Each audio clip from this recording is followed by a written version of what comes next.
Hey there, everyone, and welcome to the Final Bar. It's Wednesday, April 24th. I'm your host, Dave Keller. I'm the Chief Market Strategist here at Stockcharts.com in a cloudy Redmond, Washington. Thanks for joining us every weekday after the close as we break down the market action using the power of the Stockcharts platform. Our platform was designed 25 years ago this month to empower investors to better understand the markets using the language of technical analysis. Many of my predecessors, people like the great Alan Shaw, Ralph Acampora, Louise Yamada, Phil Roth, so many others, did such a great job of educating those around them on Wall Street at a time when people were super unfamiliar with technical analysis. The rise in hedge funds, the rise in retail investing in the dot-com era, continuing through more recent years.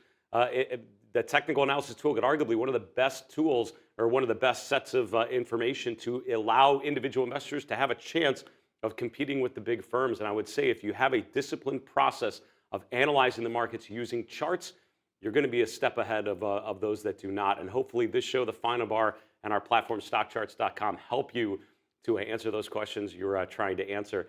Great guest today, Ryan Redfern of Shadowridge Asset Management and also president of NAME, is going to be joining us here in a while, talking to us about sentiment, but also just a quick rundown of what's working and what's not. What better place to do that than here on the Final Bar? With that in mind, let's get to our market recap and see how the markets have evolved here over the last session. Before we get to the charts, a poll we had going recently on our social media platform, so make sure you follow us on all the socials. We asked you which ETF performs best over the next 3 months: technology, energy, communication services, utilities. I was surprised to see communication services get very little love here. This is one of the sectors. It's actually, arguably Alphabet, maybe one of the best charts out there right now, which is in that sector. But most of us actually picking energy as the best opportunity. Technology coming in second. Honestly, if I had to pick two, and you think about it over the next 3 months, I think that's about right. I would agree with the masses here, suggesting that one of those two is probably the best opportunity. Energy good because it's a play on higher commodity prices. And as I've talked with a number of my guests here recently, commodity prices certainly resurging. My discussion with Tyler Wood of Go No Go Charts, my discussion of Joe Rabel of Rabel Stock Research here in the last couple of weeks really focused on the resurgence of commodities, and a number of other guests as well. The technology space is interesting because the question is, if we do have more of a pullback than we've seen so far, how long do you really expect that to last? And at some point, if those mega cap growth names like a Microsoft, like an Apple, really get beaten down even more, at some point, people are going to see them as an incredible buying opportunity, as an incredible value play on a well-established technology company. I think there's an argument to be made there as well. I'd probably pick energy, but I appreciate you guys so much answering the poll. Let's get going here with our market recap. Mixed results is the way that I would describe this day's session. If you look at the little preview chart, you'll see the S&P actually has been consolidating through the course of the session today. Lower highs, higher lows after that initial rally out of the open. End of the day, the S&P really ended up revolving around yesterday's close. That's 5070. This is a well-documented phenomenon, right? We opened and moved higher. We then moved way below yesterday's close, which is indicated by the blue dashed line here. We then a little above, a little below, and then we end up right about almost to the penny right at that point. Literally almost to the, by definition. We closed just below 5072. The NASDAQ composite slightly higher, Dow slightly lower. This was a yawner, a snoozer of a session in terms of the general market movements. If you look underneath the hood, a lot of things were moving, and we'll look at some of the individual stocks here in a bit. But overall, the equity average is not really giving up a lot, not really gaining a lot either. And this is after bouncing off of recent lows through the course of this week. This is the first day this week we have had sort of a not super bullish day. Mid cap slightly higher, small cap slightly lower. The S&P 600 was down 0.25%. The VIX slightly higher, but still above 15, still below 16. We're sort of in that no man's land between low volatility and high volatility. Looking at the interest rate environment, rates overall moved higher today. The 10-year yield finished today around 465. Long bond yield around 478. The short end of the curve, of course, is still elevated. This is part of that inverted yield curve, excuse me, that we've talked about many times on the show. Inverted yield curve, usually is what happens around recessionary periods, or certainly leading into recessionary periods. Debatable whether we've actually experienced one of those, I remember my guest, who was that? I think it was Ryan Dietrich talking about how sort of a shadow recession and small caps were the recession, but the large cap space didn't really reflect that as much. Maybe he's right. Bond prices moving down today. The TLT was down about 0.7%. Dollar pretty much flat from yesterday's close. Looking at the commodity space, you'll see, generally speaking, more red than green, even though copper prices were slightly higher. Gold and silver prices actually finished slightly lower. Energy prices, particularly natural gas, moved down in a pretty decent way. Looking at the crypto space, a lot of red since the Bitcoin halving, right, which is sort of coming out of that from last week. You can see Bitcoin T67,000 here over the last 24 hours, but really has rotated lower through the course of the equity session. So cryptocurrencies and stocks a lot of times have actually moved in a very similar way. You're actually not seeing that today. You saw stocks sort of chopping around here, but Bitcoin and Ethereum prices almost in more of a consistent downtrend here in the last 6 to 8 hours. Looking at the 11 S&P sectors here, you can see consumer at the top of the list, XLY number 1, up 1%. Consumer staples number 2, up 0.8%. Utilities number 3, up 0.6%. Only 3 of the 11 S&P sectors, that is, finished in the red. Industrials down 0.8%. Healthcare down 0.3%. Financials and communication services really flat from the day yesterday. You know, our market trend model, a little noisy here. There's been a lot of movement here, and we update this infrequently during the day. It's really at the end of the day that we sort of, reassess where this market trend model is at. The main market trend model that I feature in my Mindful Investor live chart list is using the S&P 500. That's the main one that I pay attention to, but I do run that model on a bunch of other ETFs and indexes. We've captured 8 of those and have included them as a widget on the new Stockcharts panels. So you can add this to your dashboard. It's a great just visual way of showing, in this case, short-term down, medium-term still up, long-term still up. The NASDAQ 100 actually is toying around that zero level. The small cap ETF, the IWM, toying around that zero level on the medium-term time frame, but our main market trend model still bullish medium-term and long-term. We really only formally update those at the end of the week. So after Friday's close, maybe worth paying attention to that to see if there's been any change in that market trend model. Finally, looking at the Magnificent Seven and Friends, and generally in air quotes here, what was one I just got actually, and thanks again for all the suggestions of what we should recall this group. Oh man, I should have jotted this one down. This is an interesting one. I think the market makers was what someone mentioned in a comment. Not bad. I actually kind of like that. It's sort of a double entendre, sort of a play on the market maker, the role on the floor of the exchange, and on the NASDAQ, market making, as in they are making the market themselves, those leading names. Not bad. Let's riff on that. Keep the ideas coming if you have a new way of describing these leadership mega cap names, because with Tesla and Apple doing what they've done very different, I think Magnificent Seven is probably needs to be sunset. Let's come up with a better way to describe this group.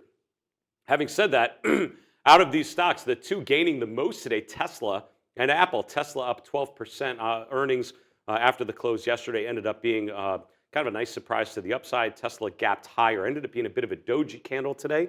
We'll look at that chart here in a few moments. Apple up about 1.3%. On the downside, Netflix down 4%. We highlighted that bullish pattern called a Morningstar pattern. Didn't really play out today. Today giving back a lot of those gains from yesterday down to yesterday's open, so down about 4%. NVIDIA down 3.3%. Amazon down 1.6%. So truly mixed overall looking at that group of leading mega cap names. Let's go to a daily chart of the S&P 500 here and see how things look. You know, overall, excuse me, we're playing around with that 50-50 level. This is that pivot point, what I call the line in the sand. You know, I spoke a lot as we rotated down below the 50-day moving average. 50-50 is the level. The S&P above 50-50 is pretty constructive. S&P below 50-50, not so much. What's interesting is we this week have bounced back above 50-50. Look at how today's low, almost to the penny, right down to that pink horizontal line at that number.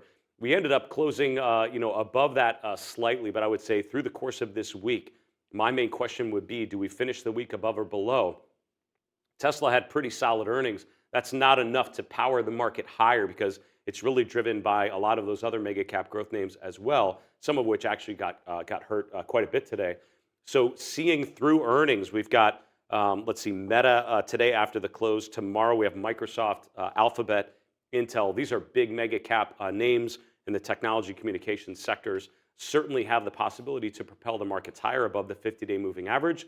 Also have the opportunity to move the markets lower. I would also point out that the RSI for the S&P 500 remains below 50, and that's not a great look.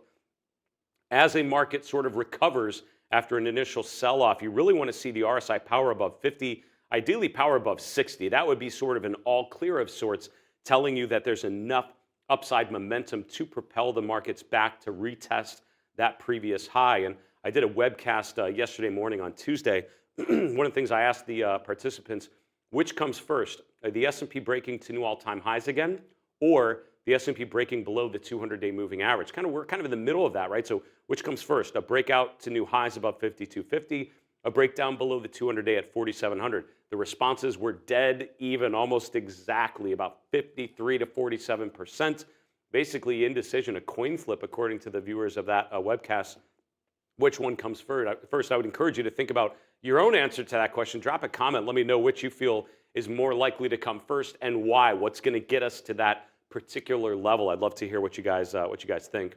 You know, of course, one of the things we can do is look at multiple time frames, as we've talked about many times on the show. And I just want to highlight over the last week. So starting last Thursday, we have Thursday, Friday, Monday, Tuesday, Wednesday. You have down days like last Friday. You have clear up days like yesterday. And then you have a decidedly sideways day, right? I mean, talk about a day that really didn't gain or lose anything. Lower highs, higher lows through the course of the trading day. This was really sort of a shorter term coil pattern here on the 5-minute chart. What you look for on this kind of pattern is a break. At some point, we either break to the upside or we break to the downside. A lot of earnings between today after the close and tomorrow. I think that could be the thing that propels the markets one way or the other. GDP, by the way, for Q2 comes out tomorrow before the open as well. I think that's around 8:30 a.m. Eastern, so make sure you check in on that as well.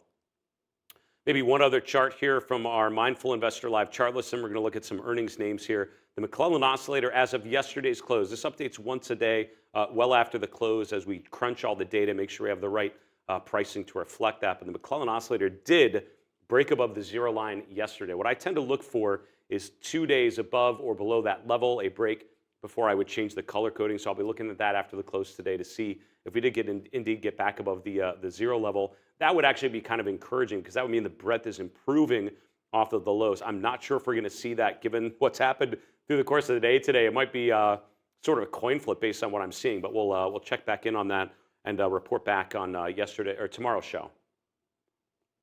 Looking at Bitcoin, I just want to highlight very quickly, Bitcoin's another one of those charts sort of on the move here. Here we go. So if you look at the chart of Bitcoin here for a little while, I mean, we're really range bound more than anything. And we've had the Bitcoin halving, which, you know, tends to be short-term, choppy to down. Long-term tends to be quite constructive. So if you look 6 to 12 months after ever Bitcoin halving in history, it's turned out being pretty good for Bitcoin, because what it represents is that Bitcoin has matured as an asset class, for lack of a better way of describing it, to the point that you're having the value of mining Bitcoin. And so that actually means that we've expanded, right? That there's been enough of a growth in the cryptocurrency. What's happened, though, from a technical perspective is we've settled in between resistance around 74,000, between support around 60,000. At some point, we break out of that range. And for now, we appear to be failing at the 50-day moving average, or at the very least over the last 24 hours, pulling back from that key level of resistance. Very keen to see if we can get back above the 50-day. If so, I think that clears the way back to retest those previous highs. But look to see which way we break. We're bouncing between all-time highs and Fibonacci and price support right about now between 60 and 74K. I think the next direction of momentum will be driven by which way we break first. All right, let's look at some individual names here on the move. Tesla reporting after the close yesterday. The good news is we gapped higher. The bad news is we really didn't gain anything additional after that moment. Think about what that means, right? On a gap higher, it's all about what happens after that gap. Obviously, a good earnings release, a lot of people taking that as quite a positive. We ended the day up about 12%, but that's kind of right where we opened. So we opened 12% higher. It wasn't like a bunch of investors came in and thought, great, I get to buy Tesla here at 160. I'm going to push that up to 170, 180. didn't happen. Actually, buying and selling was relatively even. And I can tell that by the fact that the open and close are almost at the identical level. That's called a doji candle. Usually is a reversal candle, suggests weakness rather than strength, even after the gap higher. So keep an eye on that gap through the remainder of this week and see if that is indeed able to hold. That is Citigroup, which is the wrong letter that I just fat fingered. I meant V for Visa. If you look at Visa, bit of a concerning chart. And again, just a short-term read, but if you look, Visa gapped higher. This was yesterday after the close as well. We gapped higher here around 283. By the close, we finished down at 275. And again, think about what that means within the context of short-term sentiment. We've been trading lower after making a new high at 290. We traded all the way down to 270 last week. We bounced higher this week. On earnings, we gapped up. Did buyers come in and push the price higher from that moment on? They did not. There was actually just a bunch of selling. It seems that people were thrilled to be able to sell off at that moment, which overall reflects less optimism for Visa going forward. That's how I would interpret just that one-day move that we saw today. Enphase is another one. Ended up trading up to the 50 and 200-day moving averages, which are kind of clustered right around 118 to 120. You can see we traded down and actually back at the swing low. So Enphase Energy, another earnings name, finishing down almost 6%. Steel Dynamics, another one of those that opened higher but closed lower. It's a bit of a bearish engulfing pattern. It's a little weird because it's happening during a downtrend. However you want to label it, I would say not particularly strong. The fact that we opened up at that point, but investors selling off. So very much a risk-off feel to some of these stocks that had looked pretty good. Seagate Technologies, STX, is a hard drive manufacturer in the technology sector. Another doji candle, open and close, ended up being at the same. We did trade briefly above the 50-day moving average earlier today, but closed back below. Keep an eye on Western Digital, WDC, which reports tomorrow. Those are two that I tend to think of the same. If you're looking at the one, I immediately want to look at the other. A couple others reporting before the open today. ODFL is an interesting one to watch. We've talked about this one before, and I want to say at some point this might have been one of the top 10 charts Grayson Rose and I talked about. It wasn't this last round that we did here in April, but it was one of those previous ones, I want to say, probably when it broke out of this base, but it really hasn't materialized. Look, we've remained above an upward sloping 50-day moving average until the last week or so. We broke down through the 50-day, traded up to the 50-day, closed above it yesterday, but today on earnings, we're going back down, not just below the 50-day, but closing indeed below the 200-day moving average for the first time really since May of last year, down about 11% today. General Dynamics, GD, trading down to its 50-day moving average, bit of distribution here. That defense space is one we did talk about, Grayson Rose and I think that was last Friday on our top 10 charts to watch for April. See if it's able to hold. It traded below the 50-day and closed back above it. I would say overall, a chart like this is still constructive if it can hold that ascending 50-day moving average. Look back here to January and how that played out. The RSI stabilized around 40. Do we get that same sort of level here? Hold above an ascending 50-day moving average. We have Meta after the close today. Lam Research, LRCX tomorrow.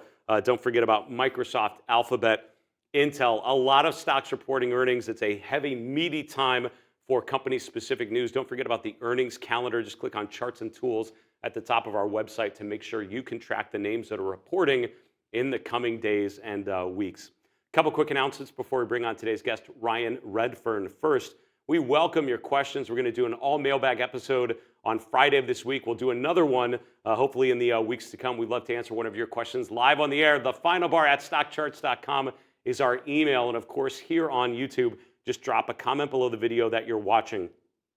Also to let you know, the Stockcharts 25th anniversary sale is happening now. 25 years ago this month, our website was launched, and it's turned into a fantastic resource for self-directed active investors like you. You should be a member of Stockcharts if you're not, and if you've wondered what it would be like to do so, now's a really good time because we are offering the type of sale we usually only offer around the holidays, around Cyber Monday. We're actually doing it right now in honor of our 25th anniversary. You can go to stockcharts.com/special or scan the QR code you see on your screen now to check out all the details. The longer that you line it up for like an annual membership, the better deal you're going to get. And by the way, if you are a current member, you get an even better deal. So make sure you go there. It's a perfect time to extend your membership going out a little bit. You'll be able to add those on to your current membership at an all-time low rate.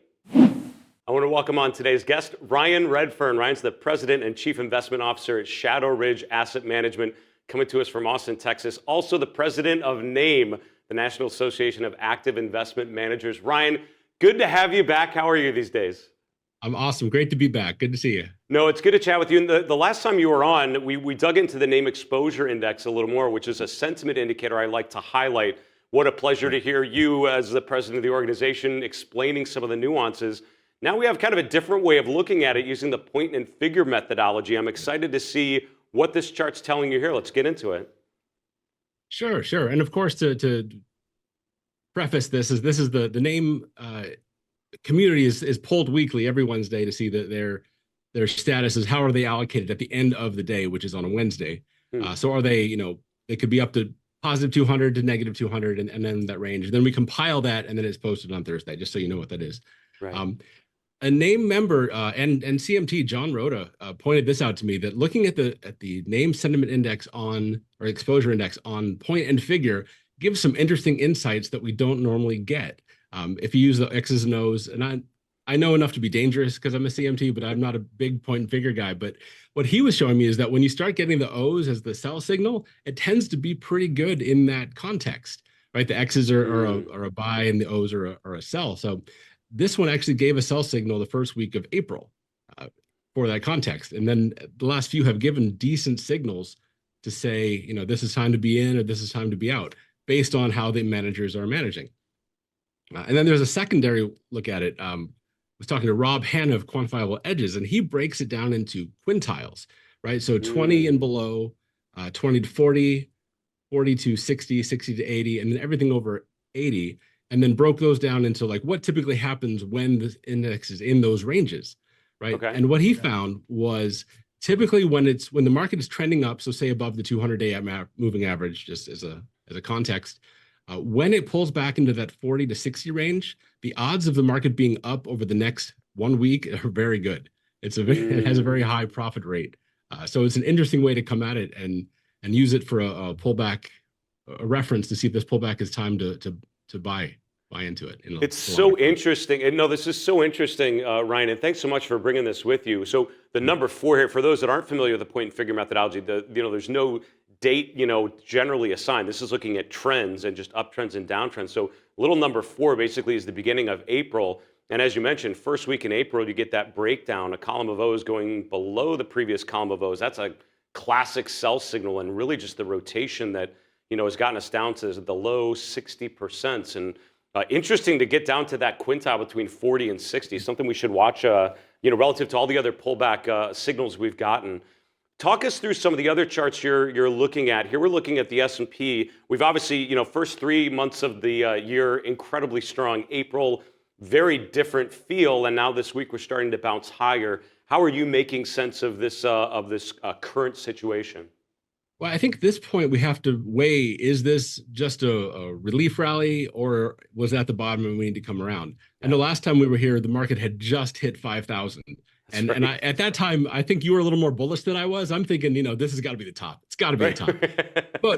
But we never got any kind of confirmation to say that. There wasn't momentum, enough sectors stayed positive. It's how I look at things. So I really didn't fight it. But once we hit into April, to kind of build on that first week of April, things started to break down. We started to see one thing I like to look at is the ADX, the directional momentum. That kind of shifted over to the way I think of it is the sellers are more in charge at that point, not in a big way, but enough to be like, hey, we should think about this. And then it broke down below the 21-day moving average. That's something to pay attention of. I like the 21 because it's looking at 1 month at a time. That's kind of the time frame I like to work in. So when it broke down, I was like, oh, this doesn't look right. So it was time to back off and maybe hedge a little bit. But then the question is, how far down do we go? Because the 21 right now is at around 5,100. Yep. That could be where we stop and reverse. If you go back a few over the month, I mean, that's really been a key point where the market's touched and then bounced, but it's been bouncing back up. And now that could now be the ceiling before we pull back further. And looking at the what are those called? The Fibonacci retracements. Yeah, they're Fibonacci retracements. There's more downside if it can't hold these numbers. It's got a long way to go, and there's several key numbers, even down to 4,700 could be possible. Even further. That looked like a key number back there as well. It's so interesting. I mean, it's such an interesting chart. I'm so glad you included the 21-day exponential moving average. Look on the way up, how many times we kind of tested that on the way up. Right. Now clearly difference, and now we're trading up and testing it from below. A really important level to watch around 5,100. That is using that chart. Let's look at some of the groups and sectors that have been leading here. Financials really resurged in the first quarter, now chopping around with the rest of the space. The XLF, talk us through a couple of these sector ETFs and what stands out to you. Sure. Well, what's interesting is the defensives are the ones leading, and not necessarily financials, but certainly XLP, XLU. They're back above the 21-day. The directional momentum is back on, greens on top. That's positive. But then you look at the big stuff like, well, we could look at XLP, for example, XLU. Yeah, same thing. We're above the 21. XLP, same thing, above the 21, and it's holding for now. It actually this morning was weak, but now it's good again. It's like the only positive sector this morning I've seen. Usually not a great sign when staples are the only positive sector for the record. No, it isn't. And that's what gives me pause about the S&P, which can't seem to, well, it's right up against that 21. Is that going to be the ceiling? Because unless I see XLK, which we can look at, which is not there, right? It's weak. There are a lot of sectors like that. XLV, XLY is a good one. Yeah, XLYT, just touching up there. Reds over green, same thing. That was looking strong this morning, but I don't think it is anymore. This is an interesting way to show this, Ryan. Looking and I really appreciate what you're illustrating here, which is having one chart looking at the 21-day EMA, the directional movement index, which includes the ADX line. Going through those 6 sectors, you can clearly tell there's one bucket that is looking stronger. There's one bucket that's not looking stronger. I feel like it's become a little more clear here recently. Is that fair? Oh, absolutely has. Yeah, for sure. And then I was gonna say it's fun to look at these upside down. If you want to look at DOG is an inverse Dow, and this is one that a trade that we actually did was we broke above the 21. Oh, hey, that's good. And then the ADX, the green is over red down there first week of April. It might be time to buy some inverse as a hedge against the market, since I felt like it was a little bit toppy. So this is kind of cushioning the fall a little bit, but you play it just like a regular trade. It's, we went across above the 21. ADX agrees. We've got some other factors in there that say, yeah, we should look into this. It all just kind of comes together. I feel like back in the day, Ryan, before inverse ETFs, the trick was to invert the chart, right? Just flip the whole thing, literally flip. And I remember printing them out and literally looking them from behind and seeing, does that look like a strong chart? We're able to do that now with inverse ETFs like DOG. You can see sort of this breakout. It's almost pulling back to that higher low. Seems like an interesting setup. And the trends in the bottom using the DMI, using the ADX, pretty constructive and overall holding up there pretty well. That's a really interesting way to think of it. Thanks for sharing that. Let's talk a bit about breadth. We talked about breadth on Monday's show in a lot of detail. One of the indicators we talked about was new highs versus new lows. Talk us through what this chart is telling you.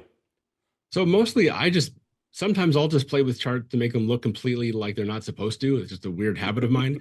Looking at this as a histogram kind of gives some good insights about when it's below that zero line, it's probably worth paying attention to. Not necessarily a signal, but it's context, right? If we're starting to see that breakdown, more new lows over new highs, there might be something worth.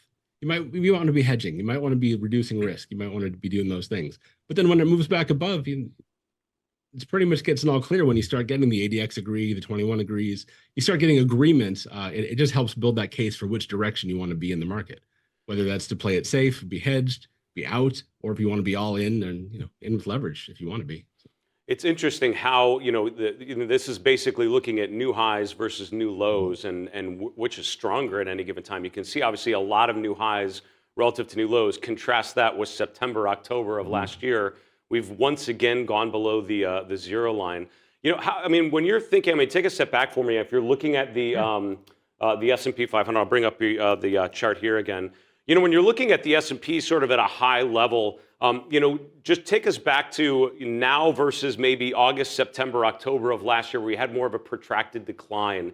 When you're looking at what's happened so far with the breakdown of the 21-day EMA, now we're kind of testing it from below. What would you need to see to sort of validate okay, this is the time to get super defensive? You've highlighted some of these themes. Like, is there a line in the sand or a level or a signal that would tell you wow, I really need to unwind risk and raise cash in this environment?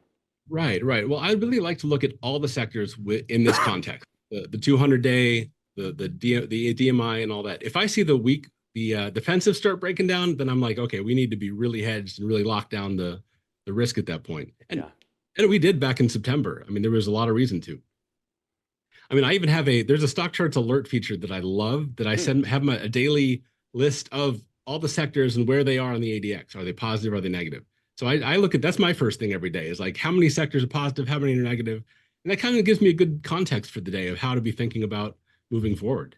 And then I move into the Dave Keller charts. And then that's